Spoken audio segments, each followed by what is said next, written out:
Soy Elisa.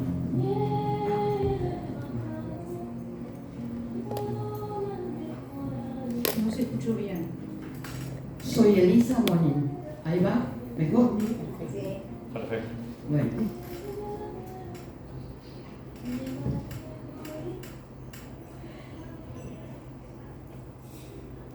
Ella se despierta, se sienta en la cama, se siente mal, descompuesta. Va al baño, vomita, vomita, vomita, vomita, vomita. Vuelve a la cama, se sienta en el borde, las piernas le cuelgan. Vuelve a alargar un hilo de vómito. Mira la foto de su padre que está pegada en la pared, tiene manchas de humedad. Sus hermanos están comiendo pan con aceite y bebiendo té frío, les había dejado. Ella se levanta, se mira al espejo, se desnuda. Está demacrada, ojerosa. Se pinta los ojos de color azul, unas gotas para que le brillen. Se mira el cuerpo, le gusta su cuerpo. Se toca los pechos, están firmes. Se mira las piernas, sin depilar, le gustan a los hombres. Elige el vestido que se va a poner. Es el más ajustado, el transparente.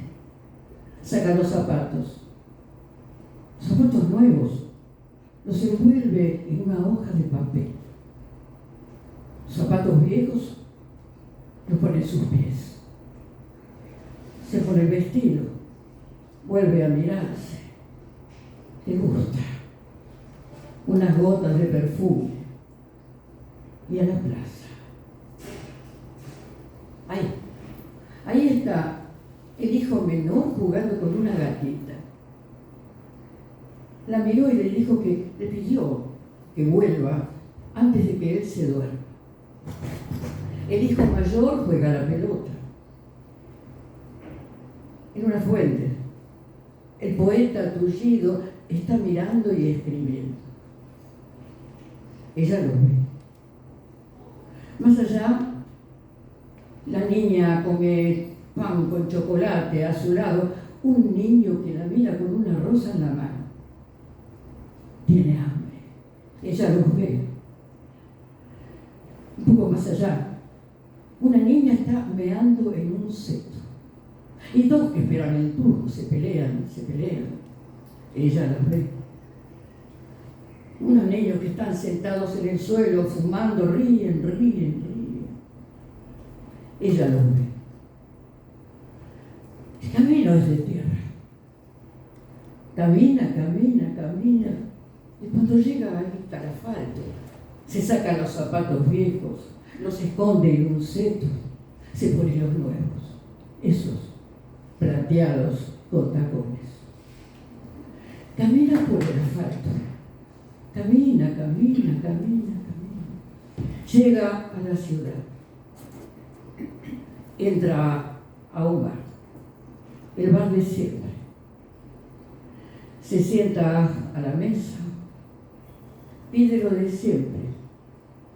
Jugo de naranja, leche, tostadas con mermelada. Entra un hombre. El hombre la mira, le sonríe. Ella no lo conoce, no le gusta, es borracho. El hombre va hasta la barra. Enciende un cigarrillo, fuma, espera. Otro hombre le sonríe. Se sienta a la mesa, conversan conversan y salen juntos. Es de noche. Ella regresa a la casa. En el zoco, naranja, cebolla, rábano. La madre trabaja en el zoco. Seguramente en la plaza el niño pequeño juega con la gatita. El niño grande a la pelota. El poeta tullido, como siempre, sentado en una fuente, mirando y escribiendo. En el seto, donde dejó los zapatos viejos, un niño está meando. En la mano lleva un gorrión herido. Un gorrión herido.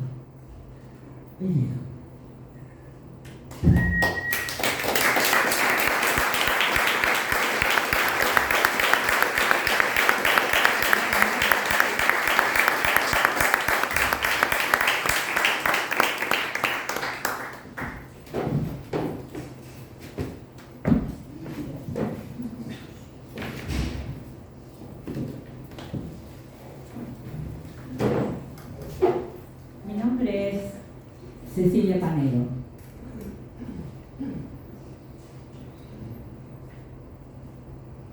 En el norte de África, en la medina de una ciudad, había una tatuadora berebere. Ella se dedicaba a dibujar signos de protección, tatuándoselo a quien le pidiera. Pero todas las tardes ella reunía a las mujeres del mercado detrás de una columna de la medina. Y allí se reunían a contarse historias solo para ellas. La tatuadora contaba que esta historia, cuando Sherezad se la contó al rey, lo hizo con una voz tan baja que ni en el sueño se atrevió a interrumpirla.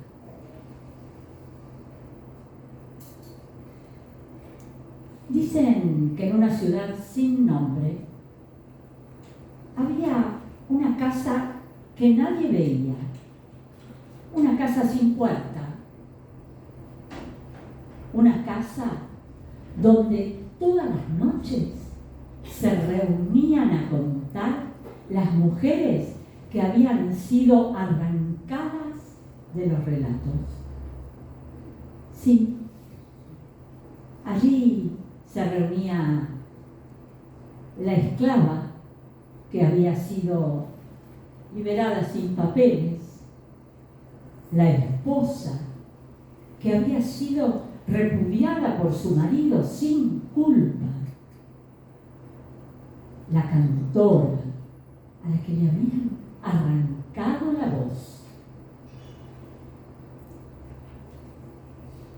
Todas ellas, cada noche, se cambiaban el nombre, porque de esa manera no podían ser atrapadas por un hombre o por el destino.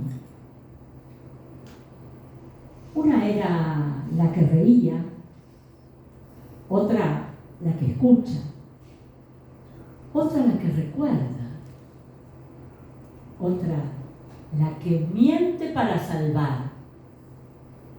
Y así, cada una, cada noche, contaba su historia, desde donde había quedado detenida, o por el miedo, o por un juez, o por un hombre. Y las demás la ayudaban a terminar su historia, porque Porque lo que las mujeres saben es que el poder teme el relato completo. De esa forma contaban sus historias, sin cortes y sin vergüenza. Dicen que una vez llegó a la casa sin puerta una mujer herida. La recibieron, la arroparon, curaron sus heridas y la invitaron a contar. Porque acá estás presente, podés contar tu historia. Otra vez, llegó una joven que venía perseguida por el rey. Llegó con el cuello marcado, con moretones, los ojos salidos de tanto llorar. La recibieron, apagaron la lámpara, le cambiaron la ropa, también le cambiaron el nombre y la invitaron a contar.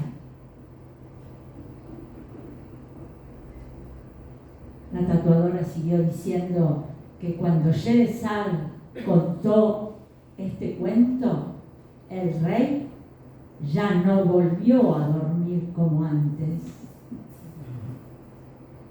Sí, porque cuando las mujeres cuentan sus historias, estas historias no pueden ser usadas para matarlas. Y esta historia se cuenta en forma silenciosa, como un rumor que cabe en cada corazón.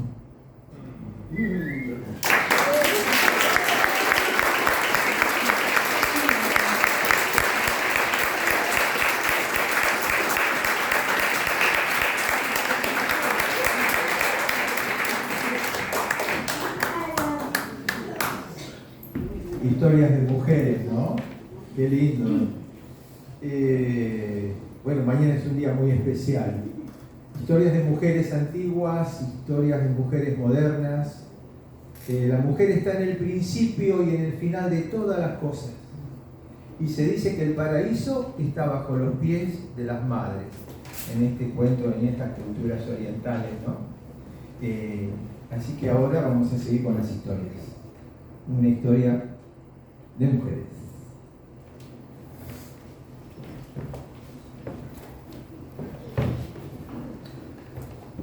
Hola, mi nombre es Jacqueline. Margarita es hermosa, esbelta, de tez muy pálida y un pelo oscuro, inquietantes ojos claros, pero lo más importante, un andar de gran dama, acostumbrada a dejar sin aliento a los hombres a su paso. Pero este día que les cuento, este día a Margarita le tocaba cruzar una frontera y marchar al exilio. Nada podía llevarse de una tierra que había amado como si fuera suya. Solo con lo opuesto podía irse ella y su pequeña hija, que llevaba en brazos. Margarita está por cruzar la frontera y una voz de alto la detiene. ¡Soldado! Revise a esa judía. Ellas saben esconder riquezas en el cuerpo. Vamos. Margarita ve acercarse al soldado. Es tan joven. Le queda tan grande su uniforme. Decide arriesgarse. Deja a la niña en el piso y se acerca a él. Revíseme. El joven extiende unas manos y temblorosas la toca. Apenas. ¿Pero qué pasa, soldado? La judía lo ha hechizado. Vamos, anímese. En las tetas seguro que esconde algo. Vamos, toque. El joven aproximó una mano, tocó. Y sí, eran las joyas. Claro, Margarita se escondió joyas en el cuerpo porque ¿qué otra cosa podía ser? Era una mujer que se había quedado sola, su marido se lo había llevado preso. Seguramente estaría fusilándolo en ese momento, toda su fortuna en esas joyas. Margarita miró a los ojos al soldado y comprendió dos cosas. Una, iba a delatarla. Una delación equivalía a un fusilamiento. La segunda, ese joven nunca había tocado a una mujer. Margarita supo lo que tenía que hacer y lo hizo.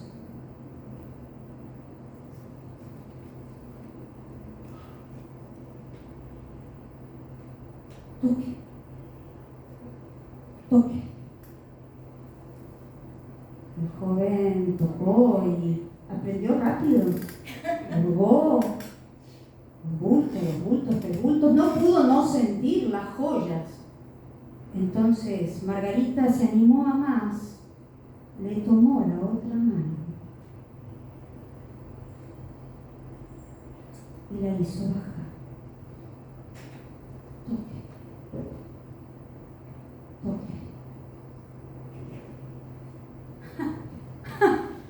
Puta, judía puta. Soldado, ¿qué encontró? Está limpia, señor. La niña lloró en el piso. Margarita la tomó otra vez entre sus brazos y alcanzó a despedirse del soldado. Un leve movimiento de cabeza. Se saludaron. Se agradecieron. Entonces Margarita cruzó la frontera.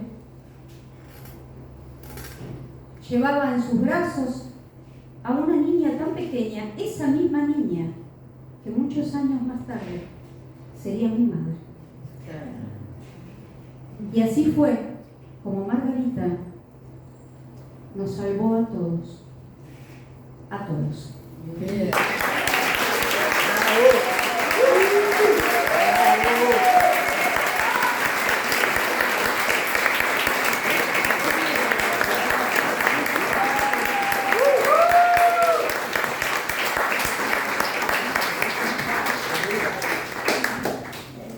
Hace un rato dije historias de mujeres de estos tiempos que han pasado hace algunos años, en estas guerras que hemos vivido todos. Mujeres que en este mismo momento en el mundo están padeciendo situaciones similares. También hay un futuro en donde hay esperanza, donde hay hombres, donde la gente lucha, donde hay mujeres. Sí, también hay un futuro, un mundo más allá, muchos años más adelante. Claro que hay un futuro, claro.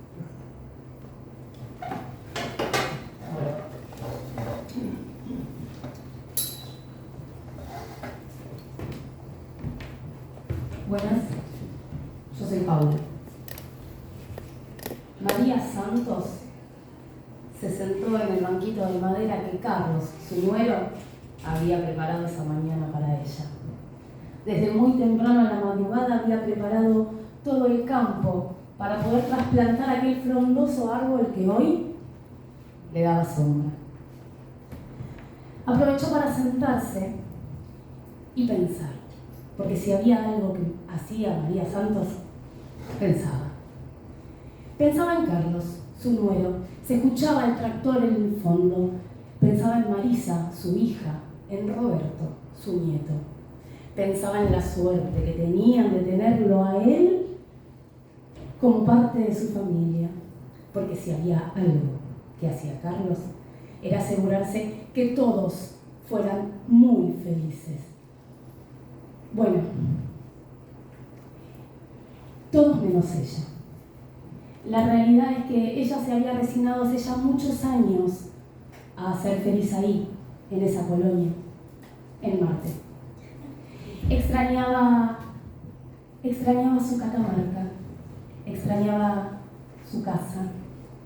A veces se encontraba recordándola cuando Roberto le preguntaba las cosas más inverosímiles, como: abuela, ¿qué se siente el viento?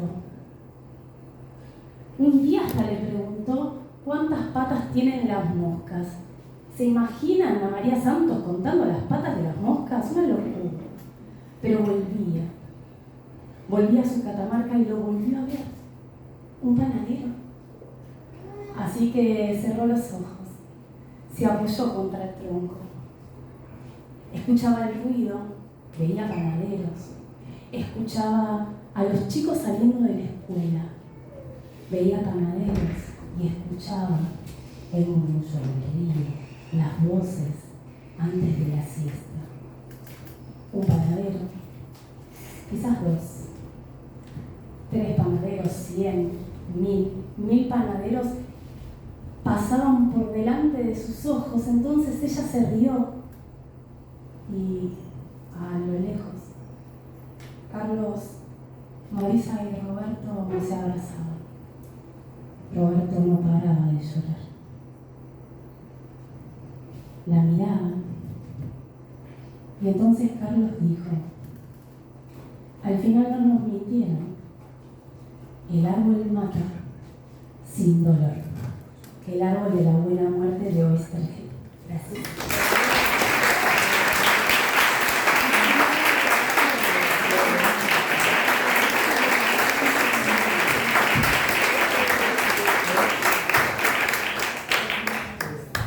Bueno, mi nombre es Patricia Patobonca. El sol se puso sobre las montañas. Era un atardecer como muchos otros. El hombre se estaba preparando su comida. Hacía 30 días que solo hacía nada más que trabajar. Trabajar. Miró el fuego, chiquitito. A ese fuego le hacía falta aire, dijo.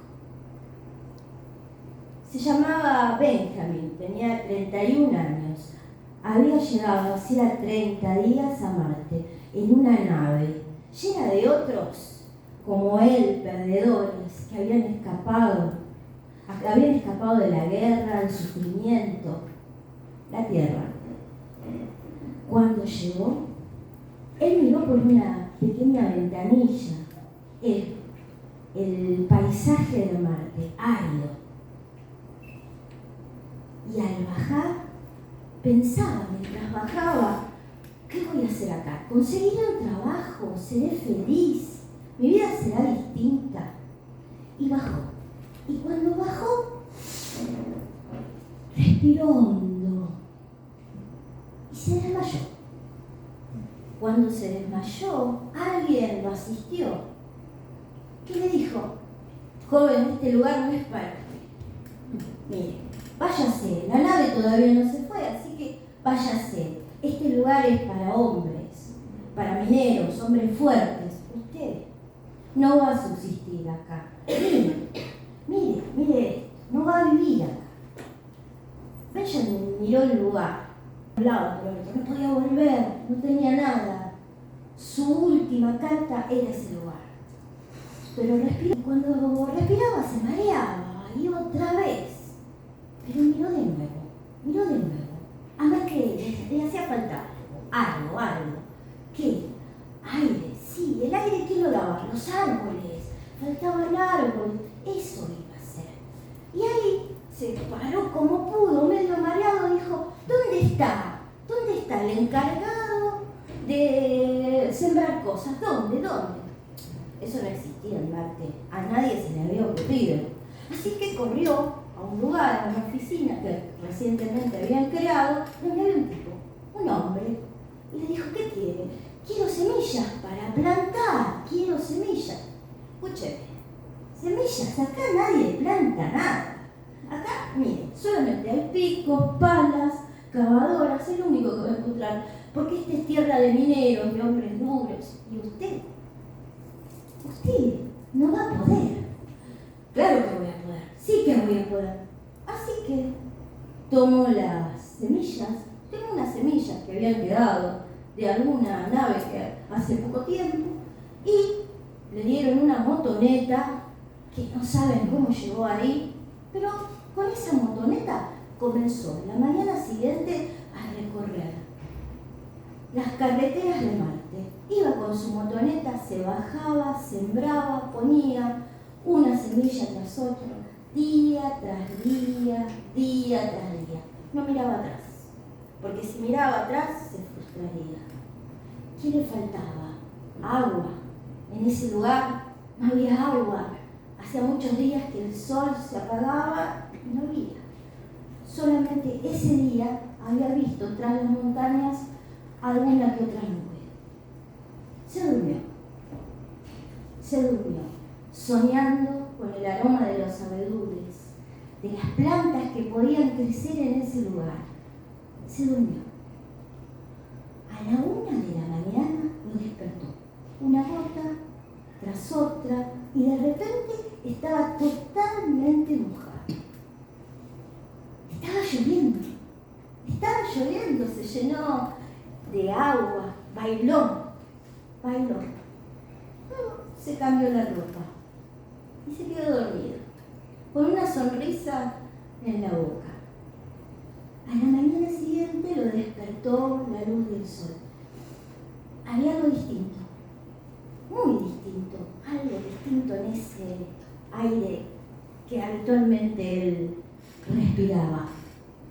Y en eso miró hacia atrás, detrás de él, un árbol tras otro, enormes, verdes, maravillosos. Esa mañana era una mañana verde, y él ahí respiró y se desmayó. Cuando se despertó nuevamente, 5.000 nuevos árboles habían crecido en Marte.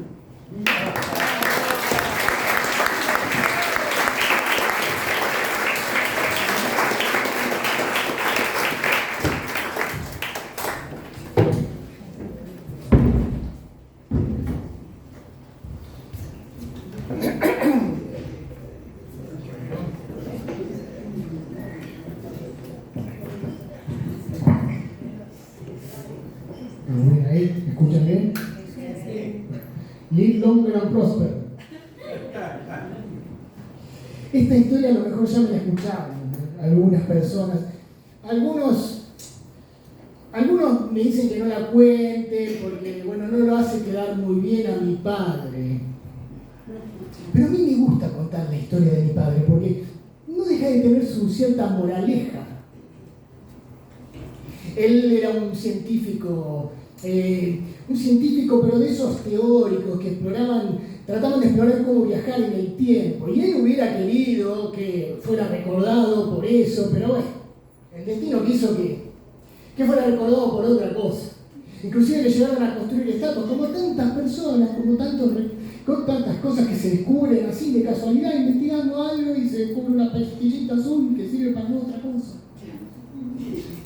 En fin, yo en esa época lo ayudaba con la computadora, me había recibido ingeniero en sistemas y lo ayudaba. No se había avanzado demasiado. El experimento era sobre los cronotubos. No sé si alguno vio alguna vez un cronotubo. ¿No? Bueno, es simple, es como una especie de portal, así como una ventana, por la cual se puede ver hacia atrás en el tiempo. Ya en su momento muchos habían tratado de investigar eso y no, ya todos habían dejado. El único que había seguido con eso era mi viejo y yo lo trataba de ayudar, por supuesto. Estaba limpiando los controles un día ahí y de casualidad no sé qué fue lo que toqué y que el cronotubo se empezó a abrir máquina y se mantuvo ahí. Y yo atrás vi que detrás se veían dinosaurios, se veían, era prehistórico, qué sé yo, y empezó a papá, por favor, papá. Y yo veía que se agrandaba, se achicaba, papá, por favor, y no venía. Entonces, instintivamente metí la mano así y saqué lo primero que encontraba. Apenas lo saqué de la máquina, lamentablemente, se veía salir un mito así, como que se había roto. Entonces cuando llegó me empezó a insultar en todos los idiomas y yo le digo, bueno, papá, está bien, después la arreglás, qué sé yo, pero mirá. Entre lo que había logrado sacar, entre esa mezcla de pasto y barro y qué sé yo, había huevos. Las gallinas en la época prehistórica no, para mí eran huevos de dinosaurios. Aparte, eran medio color verde, con pintitas amarillas, así que... Pero papá, le digo, escuchame, mirá, huevos de dinosaurios, si llamamos a los medios nos van a venir nos hacemos famosos, vos te vas a hacer famoso. Dice, no, estás loco. Con el trabajo que me dio deshacerme de todos los otros científicos que están investigando en eso. No, ni pensarlo. ¿Y qué hago con los huevos? Es con los huevos hacer lo que quieran, metételos donde quieran. En fin, pero bueno, había que incubarlos. Así que un amigo me prestó un incubador, lo metí ahí. Eran unos 12 euros, más o menos. 29 días después, nacieron. Yo había puesto unos sensores ahí que me avisaron y empezaron a romperse y aparecieron los primeros dinosauritos. ¿Sí? Al principio yo pensé que iban a ser dinosaurios tiranosaurios rex, porque eran medios así, chiquititos, con patas gordas, así, pero después no, crecieron hasta el tamaño de un perro chico, así, pero estaban fortachones, con escamas verdes, divinos, hermosos. Eran una mezcla de machitos y hembritas. 2 se murieron porque se pelearon entre ellos. Uno se enfermó y se murió, pero quedaron lo suficiente. Los tenía ahí al lado del laboratorio, en un pequeño galpón que había ahí. Les daba de comer cualquier cosa, zanahoria, un poquito de comida para perros, lo que fuera. Y claro, eran machitos y hembritas. En poco tiempo se empezaron a relacionar. Y ya en vez de tener 12, tenía 50. Había uno que era muy pícaro, ese se hizo más amigo mío. ¿Qué pasó? Yo le había puesto Tincho. Por lo del tiranosaurio. Bueno, en fin, Tincho, y no va que un día se escapa, dejaba la puerta abierta, y él se empezó a escapar, se escapó. Y empezó a andar por todo el laboratorio. Corría. Tincho. Y Tincho enfiló directamente hacia donde estaba la máquina nueva que había construido mi papá. Un portal mucho más grande que el anterior. Eran 2 arcos así gigantes, así. Hermosa la máquina, pero ¿qué pasa? Había un cable ahí, ¿y a dónde va el pobre animal? Exactamente, y lo pisó y se tomó las chicas así, por el bicho así. Una explosión, humo.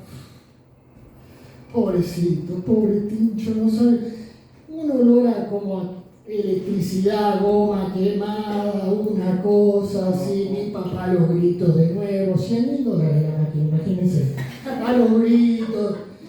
Otra vez, y claro, eran las 3 de la tarde, no hemos comido todo el día. Cuando se disipó el humo, empezó a venir un olorcito de ahí que yo...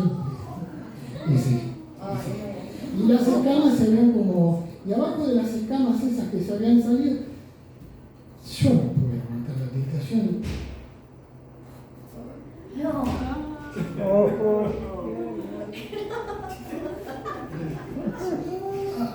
Una delicia.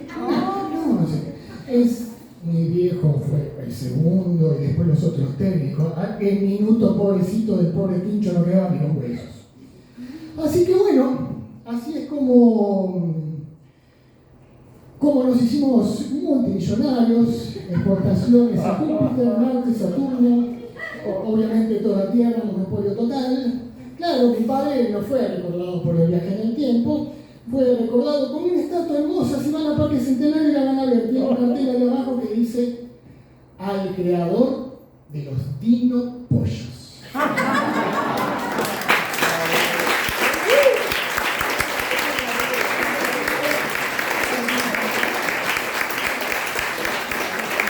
Y soy al sordo.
Liliana Paladino es mi nombre.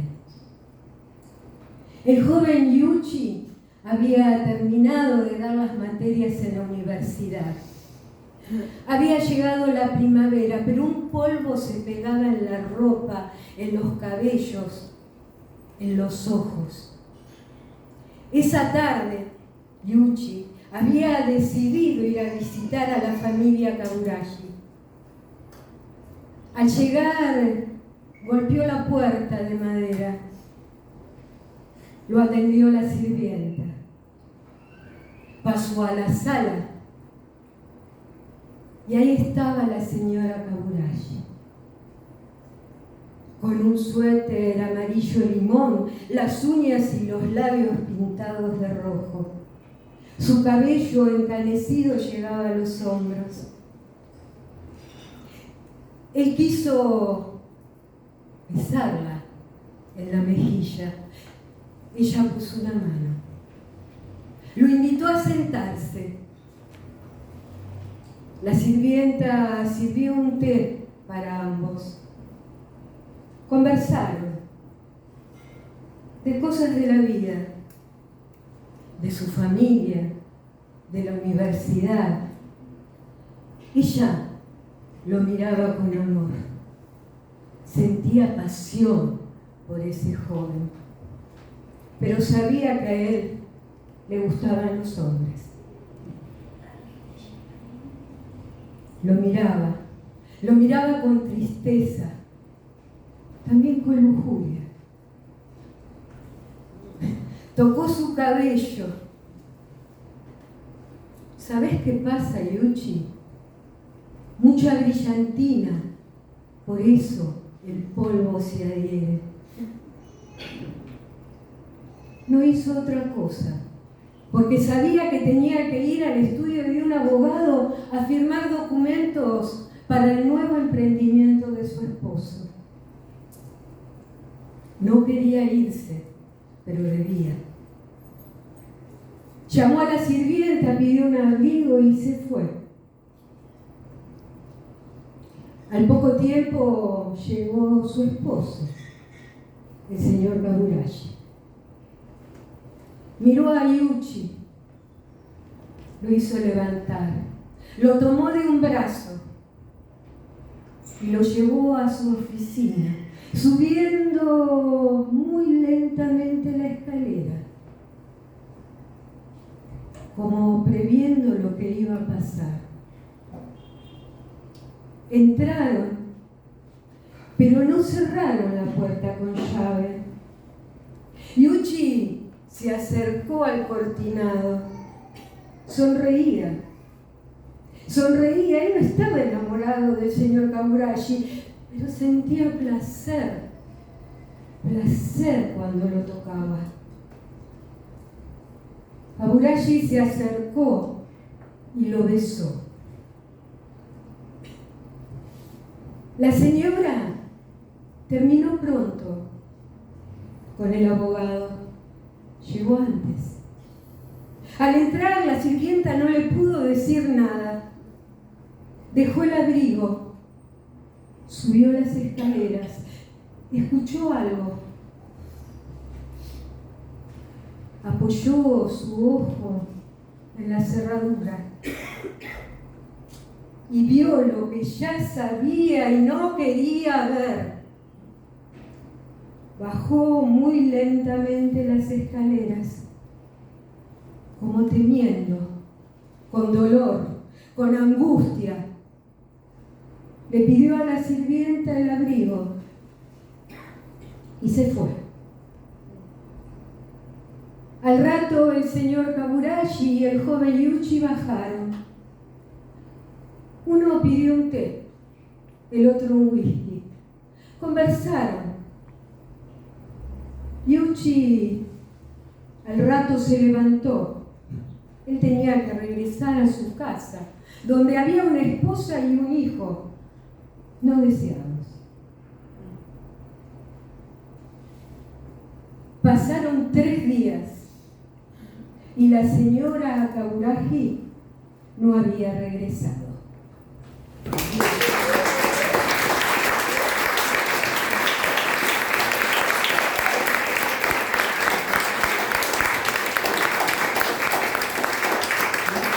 Para ustedes, lo que vio la señora de Mishima.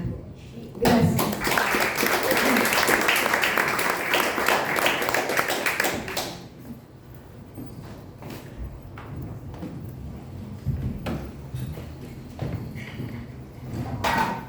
Bueno, buenas tardes.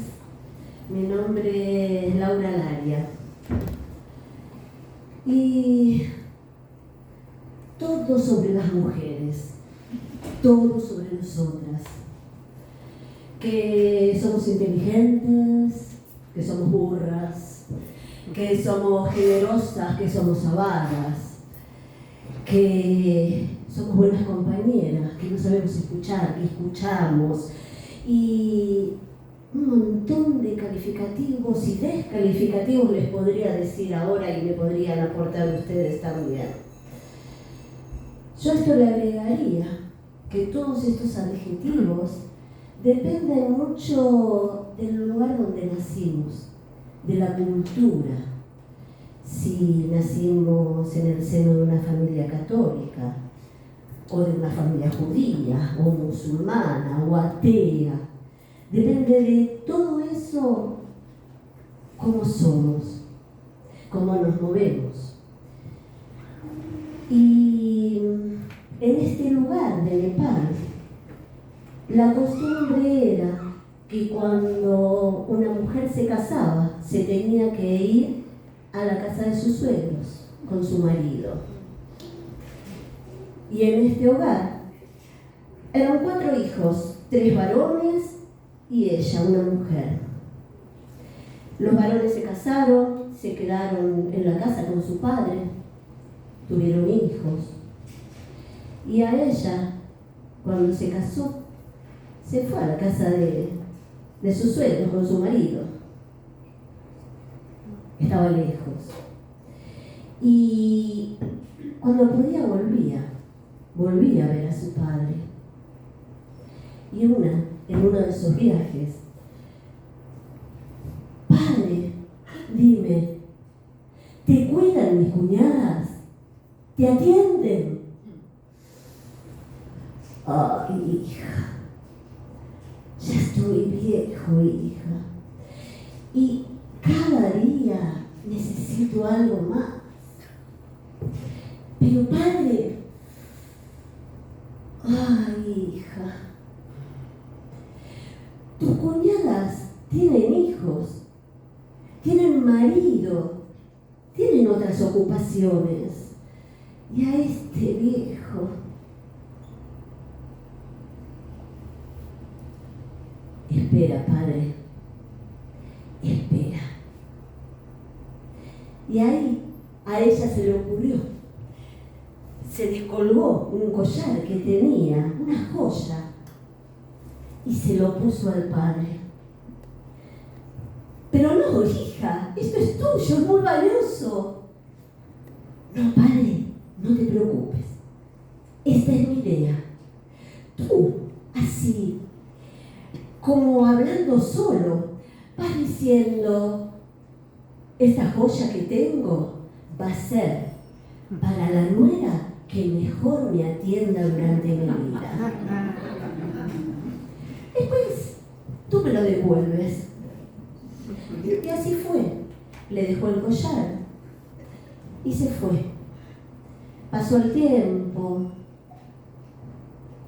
No pudo volver rápido. Y cuando volvió, su padre había muerto. Y ella le preguntó a sus cuñadas si el padre le había dejado algo, o le había dejado algunas palabras, algo dicho. No, ese viejo, ¿qué iba a decir? No, si deliraba, no se le entendía lo que decía. Pero algo para su hija, algunas palabras, algo. No. Mira. ¿Sabes? Una de las últimas cosas que dijo fue que allí afuera, en el patio, donde estaban los leños, era una gran riqueza. ¿Cuánto valían esos leños? Y se fueron. Ella salió al patio, se agachó, buscó, corrió los leños, las ramas, las hojas, y allí estaba el collar.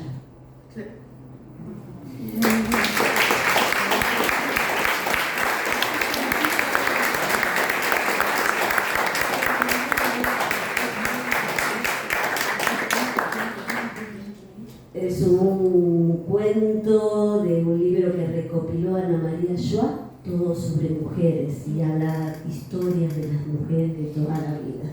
Gracias.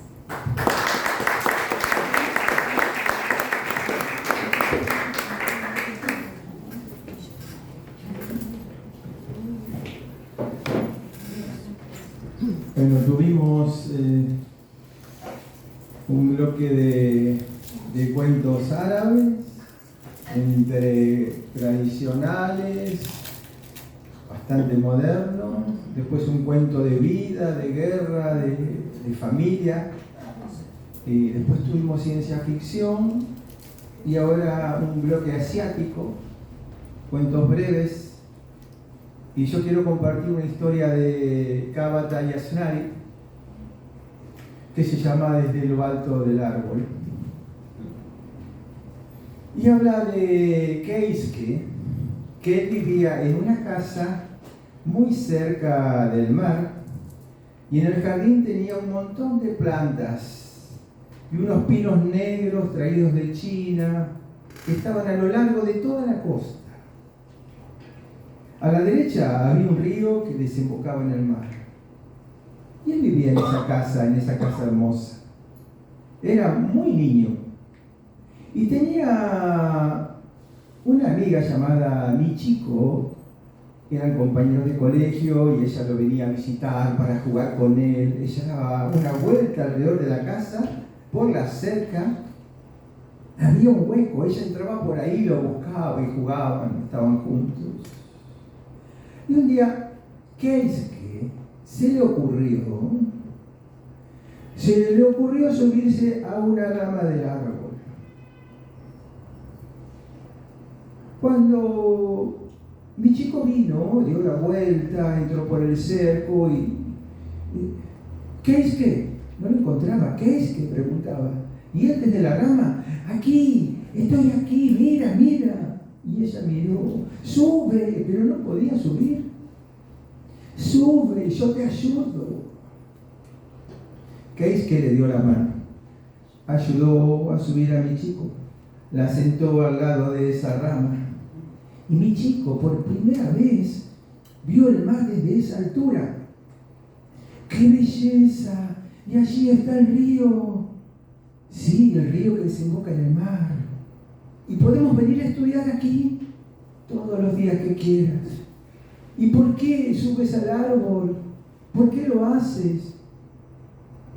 Porque padre y madre se han peleado.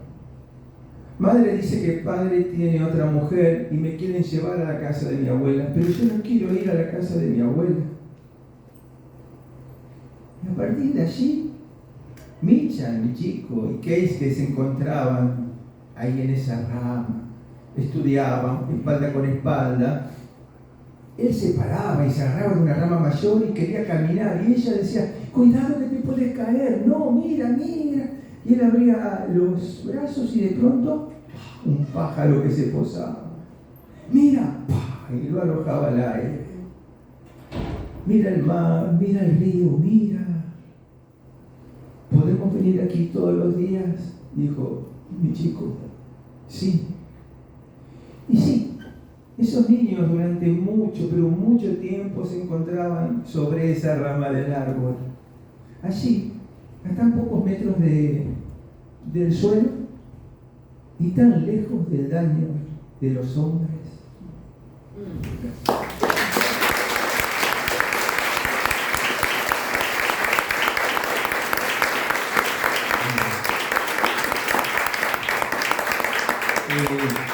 Eli y Ceci, vengan un segundito, por favor, vengan un segundito, porque ellas van a ser las personas de... vengan, Pato, todos los que contaron, ellas son las responsables de... Sí, vieron que eran cuentos breves realmente, eran cuentos breves.